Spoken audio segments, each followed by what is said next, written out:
Race to the White House gave me a little bit more thinking time into how states could actually, in a blue wave, flip Democratic, and they're, pretty optimistic about the Democrats' chances. They're giving them like a 2 in 9 chance of flipping the Senate, which is more than what any other prediction site is giving them. And in this video, I'm going to talk about some of the seats that they are, registering as more competitive than you think that, that we're going to go into. So we're going to talk about, some seats that they are talking about and how they would rank them. And we're not going to go into likelies because they're pretty much the same as a safe, but we are going to go into some of the ones that they are predicting to be in a narrow column and seeing how, this could be relatively believable.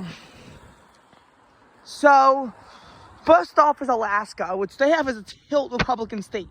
I think that is very aggressive, but there is some reason to believe why it's possible, namely Mary Peltola. Mary Peltola, in an August 2022 special election, flipped the seat from Republican to Democrat. Thus, I'm not sure if this actually expanded the Democrats' majority in Congress, or from 222 to 213, or if it was only 221 to 214 beforehand. So I'm not sure what this actually was in terms of the majority. But I do remember that Mary Peltola did flip the seat.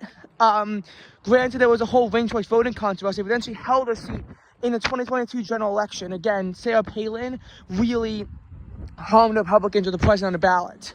Then, in 2024, she lost her seat to Nick Begich, but she's running again, and 2024 was a favorable environment for the Republicans. Trump won the state by 13%, and yet Begich only won the state by 2.5%. So it's certainly not in the realm of possibilities for Alaska to flip. It's one of the most.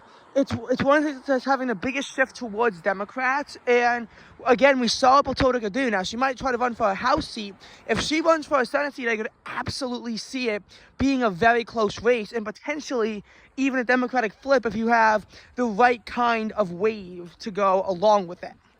However, what I will say to be very cautious about Alaska is if she doesn't run for that, then it's probably pretty likely going to go to a Republican candidate, seeing as she was the first Alaska Democrat to win a statewide office since Mark Begich won the 2008 Senate election against Ted Stevens. He needed a combination of both a blue wave and Ted Stevens to be a convicted felon in order for him to flip the seat. So that was that. Now, that's Alaska, which they are aggressively saying could be Democratic. And now, as for the next state, Florida. Florida is a state that, and we'll go through this and then we'll go through the more general toss-ups and how they view those, but Florida is a state that, everyone else thinks is safe, and they think is only lean Republican. And Democrats haven't even filed a candidate, so I really don't get this one. And the state has swung, hard towards the Republicans, but its roots are as a swing state. And it is an appointed Republican where we don't know what they're going to do. The only person who's declared was someone who actually stormed the Capitol on January 6th. So I think that if they don't have anyone better to put up, it's certainly possible. But I think that more attractive Republican candidates will run. Unlike Alaska, I really can't see Florida flipping. While, Trump won the state by the same 13 points that he won by Alaska by, Florida's different because it swung so hard towards Trump, and because we haven't seen Democrats do well in statewide elections, period, in recent history. 2018, in a red wave, in a blue wave, Republicans still flip the Senate seat in Florida. It's very close, and hold the governorship to really, get rid of Democrats on a statewide level, and just continue to swing harder and harder to the right, every single year. So, Florida, I don't think, is a state that has a realistic chance of flipping. However, that's not to say that Ohio could be more interesting. I think a lot of it relies on either Sherrod Brown or Tim Ryan running for the seat. Tim Ryan made it close against Vance, and against an appointed person, probably could be even closer.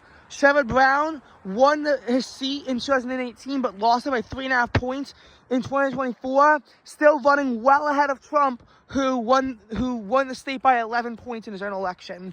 I don't think Ohio is a toss-up, but I think Ohio could be competitive if, if you have the right Democratic candidate running against an appointed incumbent, so they were never even voted on by the people. And I think that if you have a strong enough blue wave, you might be able to have some luck there. So that was 2026, and some of those more surprise seats. And again, they're saying that on the Republican side, Iowa, Kansas, Texas, are more likely states than safe. For the Democrat side, they have New Mexico and New Jersey in the likely column, not in the safe column. As for their other states, they have North Carolina as the other toss-up, and that I absolutely agree with. North Carolina, I think you might be able to say it tilts Republican, just because it's competitive in every election, yet always votes, except for the governorship, always votes for the Republican candidate, which is, a bit quirky about it. But 2008, Obama carried a state, and the Senate seat briefly flipped blue before turning back red in 2014. 2020, extremely close, and all the polling sites had it flipping along with Maine, yet neither state wound up flipping. I think that 2026, looking at what's happening in North Carolina, I think that Republicans will still win, but then again, a strong enough blue wave, I think, is not going to make it win. So I'm not sure. I'm actually not sure. I'm really not sure what's going to happen with North Carolina, in this election. Because we didn't really have any statewide elections in North Carolina in 2018, so I can't really measure how they would do, in an ultra blue wave environment, because they were up in 2020 and 2022 respectively. By the way, if you like political videos like this, make sure to subscribe to the channel. At some point, we're going to go over how Johnny Isakson's resignation at the end of 2019 directly led to the Senate flipping blue for the 117th Congress, and whether or not I think he could have stayed in Congress or not. So be sure to subscribe to the channel, because that will be a very interesting video to cover if we can ever cover it. Anyways, going back to this video, 2026, they have Maine as a tilt Democrat state, and I don't know if I agree with that one. Because I think that Maine is going to be close but lean Republican, given how Susan Collins survived both the 2008 blue wave in a landslide, and 2020, when everyone thought she was going to lose, still held a seat, albeit by a much, much closer margin. I guess it depends on what happens, in that time frame. But Maine has, been a state that, even though it leans Democratic, it's still close, and she can win over those Republican voters. She can really outperform other Republicans like no one else really can.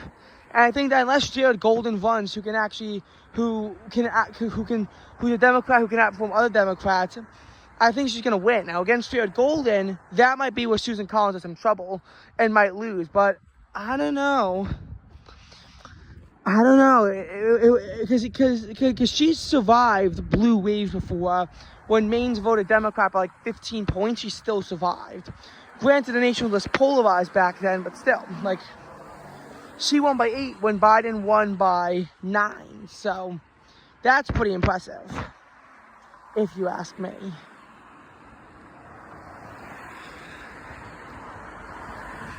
Now, anyway, Georgia and Michigan, they have outright being tilt Democrat instead of being a toss-up. I would tend to agree with that. I think that in Georgia, Jon Ossoff is an incumbent who's maybe not the most popular senator, but I think that he was elected and was probably going to be a bit less favorable year for Democrats than what 2020 was, than what 2026 will be, So I think that he can probably survive re-election, even against Kemp, because we've seen popular governors go up against incumbent senators. They do better against them, but they still lose. I think that it will be a very, very close race, but I don't think Georgia's flipping red.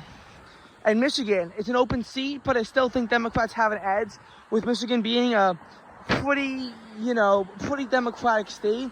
Probably the most Democratic out of any of the swing states, except maybe Nevada. And again, Nevada is a maybe. So again, those are all the states that like generally seen as toss-up-y. And again, I think this race to the White House thing is pretty aggressive, but I can sort of see why they do that.